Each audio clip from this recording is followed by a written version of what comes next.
Hello friends, मैं प्रीति आपके अपने चैनल मंत्रा एजुकेशन हब में आज एक बार फिर से आपका स्वागत करती हूँ।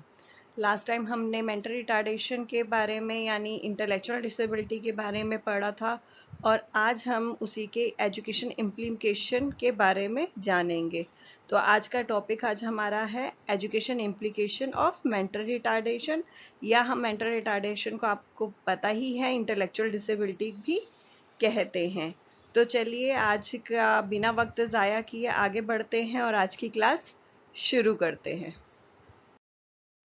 एजुकेशन इम्प्लीकेशन को शुरू करने से पहले आपको पता होना चाहिए एजुकेशन इम्प्लीकेशन होता क्या है, जिसके लिए नीचे दो डेफिनेशन दे रखी हैं। नीचे पहली डेफिनेशन है education implication means finding way of improving students abilities. This refers to an educational with environments, curriculum, materials and instruction that are consistency with students' physical and cognitive ability as well as their social and emotional need.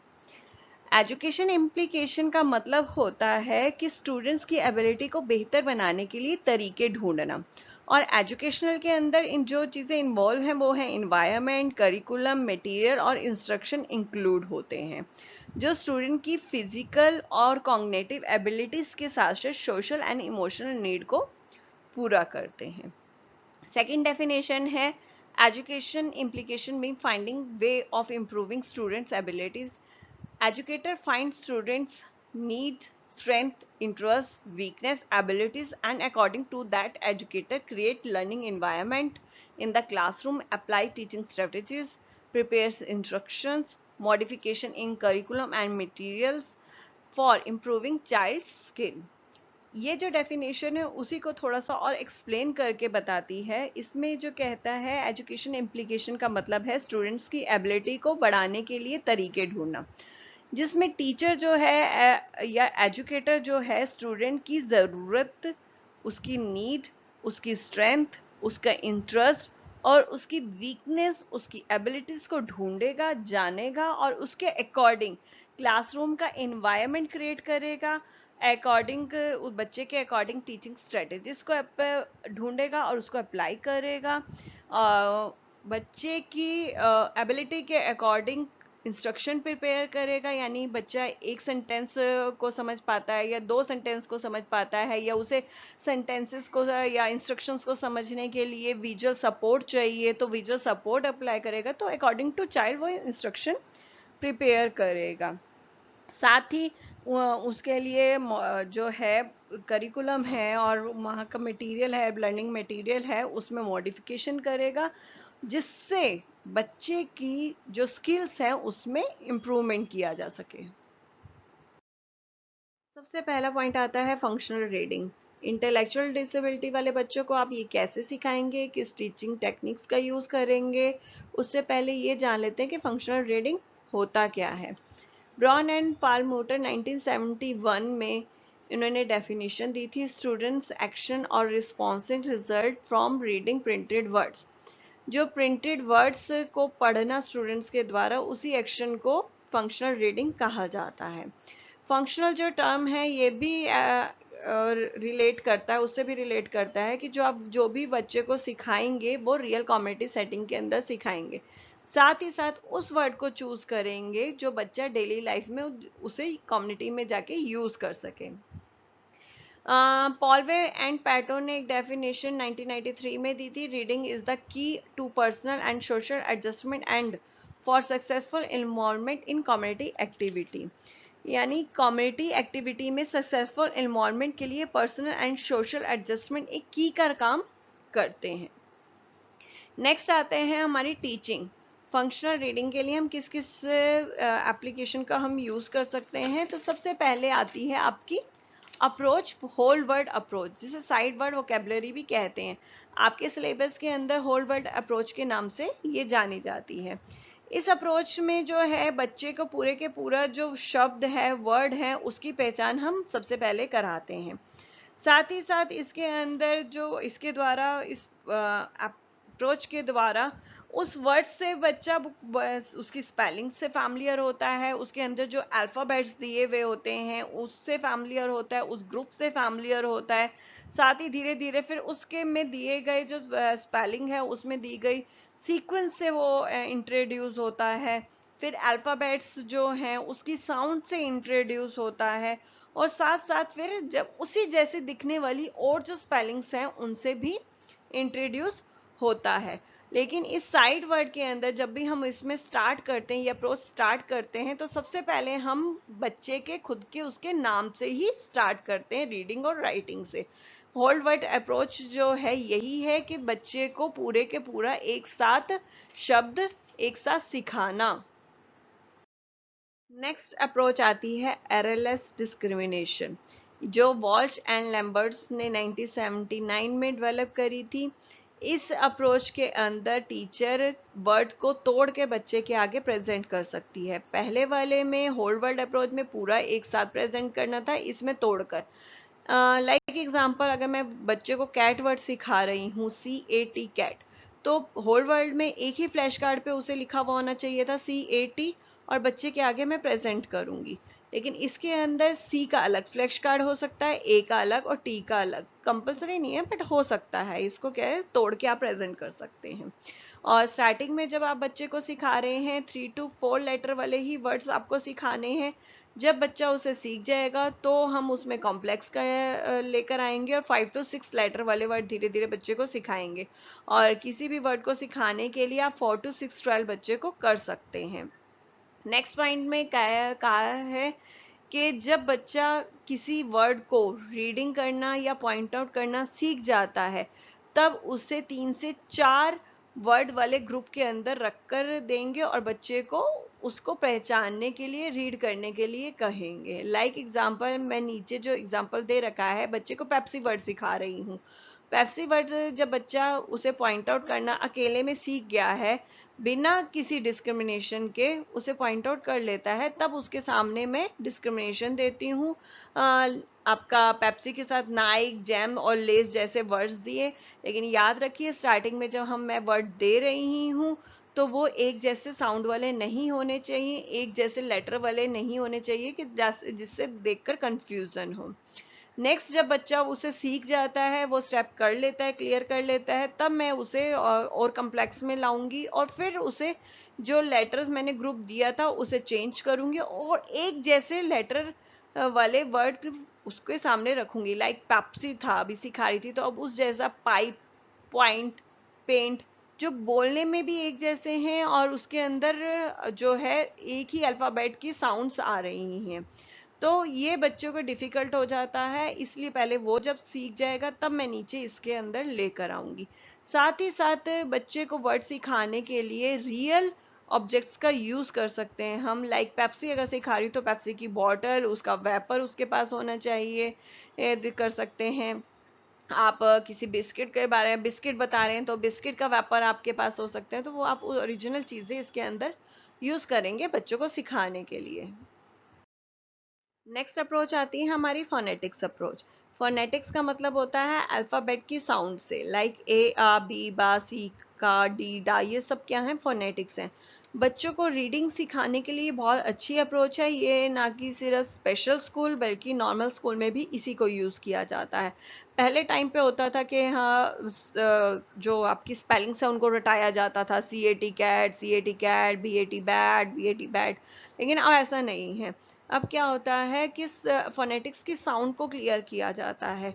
इसी word को अब कैसे पढ़वाया जाता है, बा eight bat, का eight cat, रा eight red, ताकि जो फर्स्ट लेटर की साउंड है उसे क्लियर किया, जैसे जैसे बी है, बी को बा कहा जाता है, सी को का कहा जाता है, आर को रा कहा जाता है। ये लाइक एग्जाम्पल इसमें एक दे रखा है कि अगर बच्चे का नाम जिस फर्स्ट लेटर से शुरू है, लाइक एग्जाम्पल बी से शुरू है, तो टीचर क्या करेगी, बी वाले और लेटर्स भी बच्चे के सामने वर्ड्स लेकर आएगी, और जो साउंड है उसमें बा की साउंड आ रही है उसको बच्चे को याद करवाएगी, उसे क्लियर करेगी कि क्या बी की साउंड क्या होती है, बा होती है।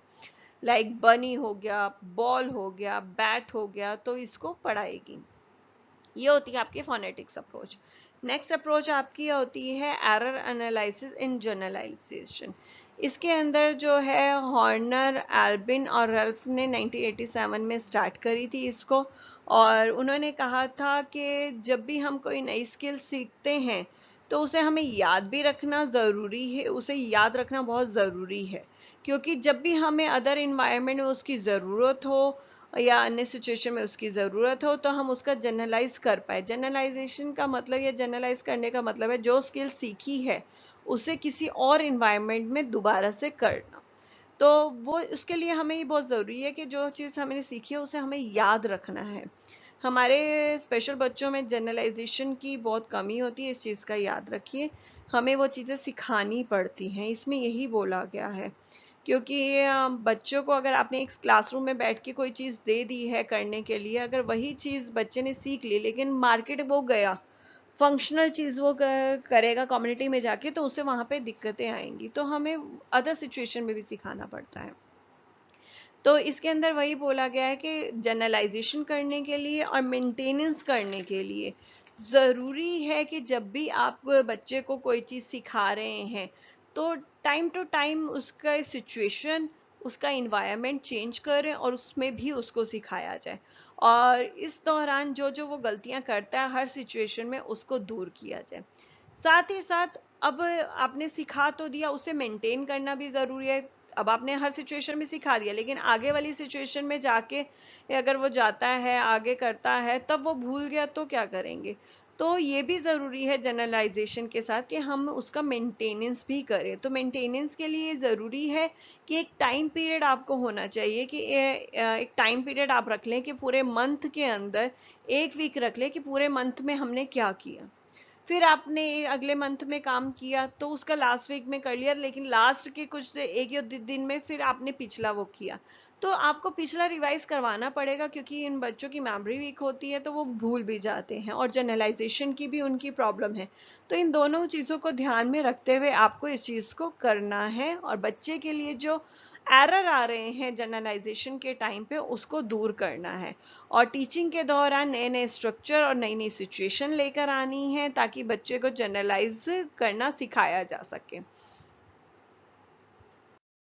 पॉइंट आता है आपका फंक्शनल राइटिंग। फंक्शनल राइटिंग में जो रिटन एक्सप्रेशन है कम्युनिकेशन का बहुत इंपॉर्टेंट मोड है, जिसके लिए eye hand coordination, motor coordination, sense of direction, recognisation of symbols की बहुत ज़्यादा ज़रूरत होती है। और अधिकतर टास्क जो है राइटिंग में लेफ्ट टू राइट होते हैं या फिर आपका वर्टिकल में होते हैं। वर्टिकल मतलब जैसे एडिशन आपका काउंटिंग होती है 1 2 3 वाला, वो होते हैं। रिटन की 5 स्टेजेस होती हैं। राइटिंग जब भी बच्चे को सिखाई जाती है 5 स्टेजेस से सिखाई जाती है। फर्स्ट आपका स्क्रिबलिंग, सेकंड ट्रेसिंग, फिर डॉट ज्वाइनिंग, फोर्थ आपका कॉपिंग और लास्ट आपका राइटिंग बाय मेमोरी। बच्चा खुद से चीज़ों को मेमोराइज करता है और अपने आप से लिखता है। लेकिन इसमें एक चीज़ याद रखिए, जब बच्चा स्टार्टिंग से राइटिंग कर रहा है तो आपका स्क्रिबलिंग से शुरू होता है, लेकिन जब हम बच्चे को कोई लेटर या कोई स्पेलिंग सिखाते हैं लिखना तो कहाँ से, ट्रेसिंग से शुरू होता है, तब स्क्रिबलिंग नहीं आता। स्क्रिबलिंग फर्स्ट स्टेज है जब बच्चा सीख रहा होता है राइटिंग। जब बच्चे को पेंसिल होल्डिंग सिखाई जाती है साथ में स्क्रिबलिंग सिखाई जाती है तो आती है। अदरवाइज हम जब लेटर या उससे सिखाते हैं तो वो हमारी ट्रेसिंग से शुरू होती है।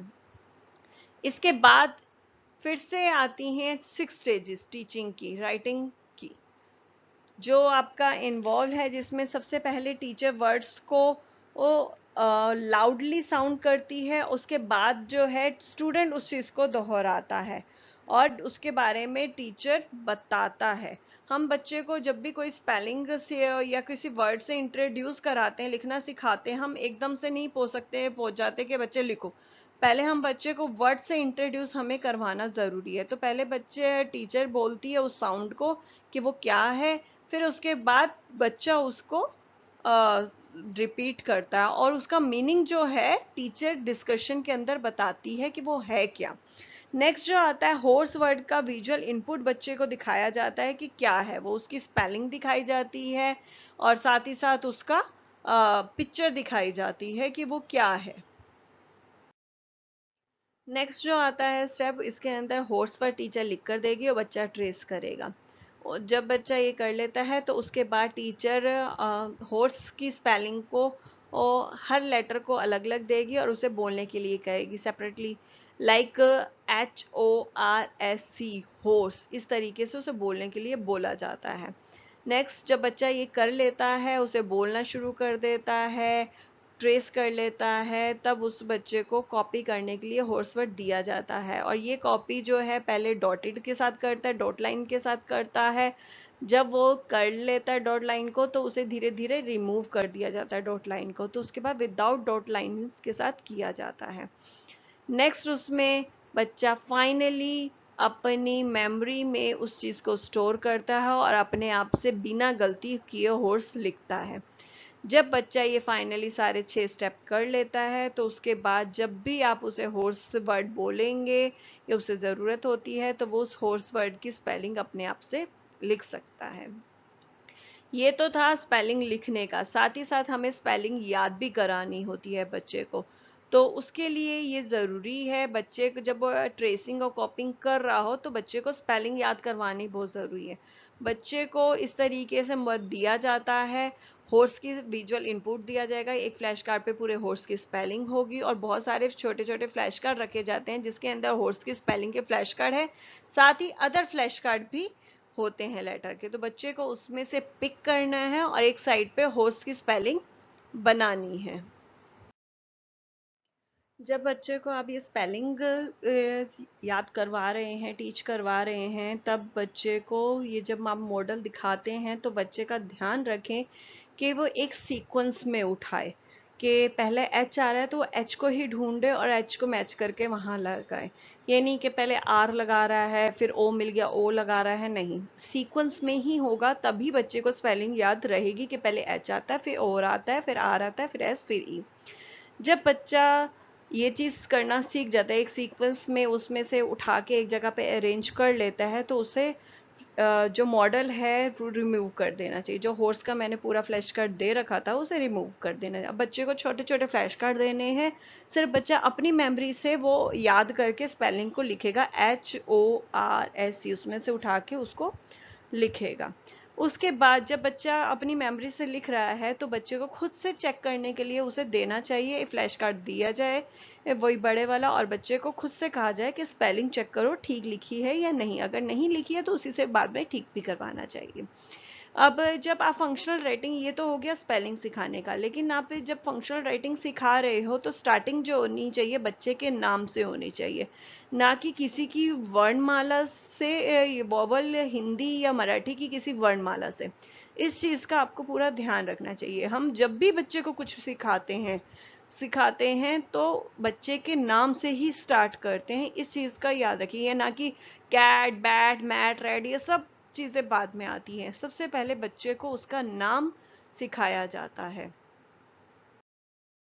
नेक्स्ट आता है आपका फंक्शनल अर्थमेटिक। नंबर जो है बहुत इम्पॉर्टेंट रोल प्ले करते हैं हमारी लाइफ में। हम अपने कम्युनिकेशन में कितनी बार क्वांटिटी की और डिस्टेंस की, मेजरमेंट की बात करते हैं, वो सब अर्थमेटिक का ही एक हिस्सा है। श्वर्ट्ज एंड बर्ड ने 1983 में डेफिनेशन दी थी फंक्शनल मैथमेटिक्स की, use of mathematics needed for vocational, consumer, social, recreational and home making activity. जब भी आपको ज़रूरत होगी मैथ्स की, चाहे वो होम एक्टिविटी हो कोई, या रिक्रिएशनल एक्टिविटी हो, वोकेशनल हो, कंज्यूमर हो, सोशल, किसी तरह की भी कहीं पे भी एक्टिविटी हो और मैथमेटिक्स का अगर आप उसमें यूज़ करते हैं तो वो फंक्शनल मैथमेटिक्स कहलाता है। नेक्स्ट जो है आपका प्री कॉम्पिटिशनल स्किल, इसको प्री मैथ स्किल्स के नाम से भी जानते हैं। वो है आपका, और किस सीक्वेंस में सिखानी चाहिए वो बता रखा है। सबसे पहले जो है हम फ्यू, मोर, लेस, नन जैसे जो वैल्यूज़ हैं, नंबर वैल्यूज़, उसके बारे में बताते हैं। नेक्स्ट जो आता है, फिर हमें बच्चे को अगर टीच करते हैं, आइडेंटिफाई वन करते हैं, सिर्फ एक टाइम पे एक ही चीज़ ऑब्जेक्ट को आइडेंटिफाई करते हैं, उसके बाद उसके सिंबल से इंट्रोड्यूस करवाते हैं कि ये वन है। हाँ, तब तक बच्चे को ये नहीं बताया जाता कि ये वन है, बोला नहीं जाता, जस्ट सिंबल से इंट्रोड्यूस करवाया जाता है। और फिर उसकी क्वांटिटी से इंट्रोड्यूस करवाया जाता है कि वन का मतलब उसकी क्वांटिटी क्या है, कि one object one symbol. Then उसके बाद उसे रिटन सिंबल दिखाया जाता है, फाइनली उसको बोलने के लिए कहा जाता है कि वन है। तो हम जब इस तरीके से वो वन सीख जाता है, देन हम फिर सेकंड पे आते हैं। तो इसी तरीके से हम धीरे धीरे सारी क्वांटिटी सिंबल्स के बारे में उसको बताते चले जाते हैं। जैसे बच्चे को वन सिखाया तो उसी तरीके से बच्चे को हमें स्टेप बाय स्टेप टू भी सिखाना है, और कोशिश करनी है जो क्वांटिटी से के लिए हम जो ऑब्जेक्ट्स लेंगे वो रियल लाइफ से, उसकी फैमिलियर वर्ड्स से लेंगे जो बच्चा रोज डेली में देखता हो। लाइक बॉडी पार्ट्स हम बात कर सकते हैं, उसकी 2 आईज, 2 लेग्स, 2 आर्म्स के बारे में। तो उससे रिलेट करके हम टू सिखा सकते हैं। जिस तरीके से वन और टू सिखाया उसी तरीके से जब वो बच्चा सीख ले तो उससे हम काउंटिंग को आगे बढ़ाते चले जाएंगे। और बच्चे को जब आइटम काउंट करवानी सिखानी है तो याद रखिए लेफ्ट टू राइट सिखानी है। नेक्स्ट आता है राइटिंग न्यूमरल्स। जब बच्चे को हम 1 2 3 लिखना सिखाएंगे तो वही स्टेप फॉलो करेंगे हम, tracing, then dot joining, copying, writing from memory. हमेशा राइटिंग के लिए यही स्टेप फॉलो होते हैं। उसके बाद बच्चे को कार्डिनल एंड ऑर्डिनल्स नंबर्स के बारे में बताएंगे जब बच्चा काउंटिंग वगैरह सीख जाता है अच्छे से। तो जो आपका कार्डिनल नंबर्स होते हैं वो क्वांटिटी से रिलेट करते हैं, like how many boys have visited house. आप घर में कितने बॉयज़ ने विजिट किया। तो और जो आपका ऑर्डिनल नंबर है पोजीशन पे बेस्ड होते हैं, वैल्यूज पे बेस्ड होते हैं। Like in case you are searching a house address, often direction read left turn and third house on the left side, this denotes position of the house. आपको ये भी पता होना चाहिए, ये भी आपकी डायरेक्शन भी जो है मैथ्स के अंदर ही आती है। लेफ्ट टर्न, इतना आगे जाओगे तो वो राइट टर्न, वहाँ पे आपका थर्ड घर है। इस तरीके की जो डायरेक्शन होती है वो आपका क्या कहलाती है, ऑर्डिनल नंबर। रीडिंग, राइटिंग और अर्थमेटिक के बाद और भी छोटी मोटी बहुत सारी स्ट्रेटजीज हैं जो बच्चों के लिए काम आती हैं, बच्चों की स्किल्स इम्प्रूव करने में बहुत हेल्प करती हैं, जो इस प्रकार हैं। सबसे पहले जो है टीचर एक बहुत इम्पोर्टेंट रोल प्ले करता है चिल्ड्रंस की लाइफ में। तो बच्चों की स्ट्रेंथ जानना, इंटरेस्ट जानना बहुत ज़रूरी है टीचर के लिए। और उसको जानने के बाद टीचर उसके लिए अपॉर्चुनिटी तैयार कर सकता है और उसके लिए जो सफलता के अवसर हैं उसे प्रदान कर सकता है, ताकि वो उस अपॉर्चुनिटी में हिस्सा ले और सफल हो, जिससे उसका कॉन्फिडेंस लेवल भी इंक्रीज होगा। नेक्स्ट, इंडिविजुअल डिसेबिलिटीज़ वाले जो बच्चे हैं उनके लिए आईपी बनाना बहुत ज़रूरी होता है। यदि आईपी के लिए अगर आप उसका हिस्सा नहीं थे, जब उसकी आईपी बन रही है आप उसका हिस्सा नहीं थे, तो उसकी आईपी की कॉपी आपके पास होनी चाहिए। तो उसके लिए आपको मांग करनी चाहिए कि उसकी आईपी की कॉपी आपको दें। जब आईपी के अंदर के वो क्यों चाहिए होती है, वो इसलिए क्योंकि आईपी के अंदर एजुकेशनल गोल जो होते हैं बच्चे के लिस्टेड होते हैं। उसके अंदर बच्चे की स्ट्रेंथ, उसके इंटरेस्ट, उसकी कमज़ोरी, वीकनेस सब उसके अंदर दे रखा होता है। क्योंकि असेसमेंट होता है आईपी के अंदर, तो उससे बच्चे टीचर को सारी चीज़ों की आइडेंटिफाई हो जाती हैं इजीली। तो टीचर को उसकी आईपी की कॉपी की मांग करनी चाहिए, और उसमें से बच्चे के लिए एजुकेशनल गोल जो लिस्टेड हैं उसे देखना चाहिए। यहाँ तक कि आईपी के अंदर जो है क्या क्या सर्विसेज प्रोवाइड होनी चाहिए उस बच्चे के लिए, क्या क्लासरूम एकमेंडेशन बच्चे को चाहिए, वो क्या प्रोवाइड होनी चाहिए, वो सब लिखा होता है। साथ ही जब आपको अगर कोई ज़रूरत है, अगर बच्चे के रिगार्डिंग कोई ज़रूरत है, तो आप स्कूल स्पेशलिस्ट से बात कर सकते हैं। स्कूल स्पेशलिस्ट मतलब किसी स्पेशल एजुकेटर से आपको बात कर सकते हैं, या आपको स्पीच से रिलेटेड बात करनी है तो स्पीच थेरेपिस्ट से बात कर सकते हैं, काउंसलर से बात कर सकते हैं। तो वो आपकी ये जो प्रॉब्लम है उसको दूर करेंगे। नेक्स्ट पॉइंट, जितना संभव हो सके पढ़ने के लिए कंक्रीट जो है ऑब्जेक्ट यानी मूर्त ऑब्जेक्ट्स का यूज़ करें। केवल वर्बल डायरेक्शन बच्चे को ना देने की बजाय डेमोन्स्ट्रेशन देकर दिखाएं कि किस तरीके से उस एक्टिविटी को करना है। जब बच्चे को कोई नई जानकारी दे रहे हैं तब वर्बल के साथ पिक्चर बच्चों को ज़रूर दिखाएं, और जहाँ हो सकता है पिक्चर्स के साथ साथ बच्चे को इन्वॉल्वमेंट एक्टिविटी के अंदर करवाएं, एक्टिविटी के अंदर खुद से उसे इन्वॉल्व करवाएं, ताकि उसके अनुभव और बढ़ें, वो जल्दी उस चीज़ को सीखें। नेक्स्ट पॉइंट, नई एक्टिविटी को छोटे छोटे स्टेप में बच्चे को करवाएं, ज़रूरत पड़ने पर उसे प्रॉम्प्ट भी दे सकते हैं आप। नेक्स्ट, बच्चे को जैसे ही ज़रूरत हो तुरंत फीडबैक दें। अब अगर आप बच्चा आपसे कोई बात कर रहा है, उसका रिप्लाई भी तुरंत करें। या अगर बच्चे ने कुछ अच्छा काम किया है, तुरंत उसको अप्रिशिएट करें। अगर बच्चे ने कोई गलती करी है तो उसे तुरंत ठीक करें। तो हर जगह इमीडिएट फीडबैक आपको देना ज़रूरी है। बच्चे को लाइफ स्किल ज़रूर सिखाएं।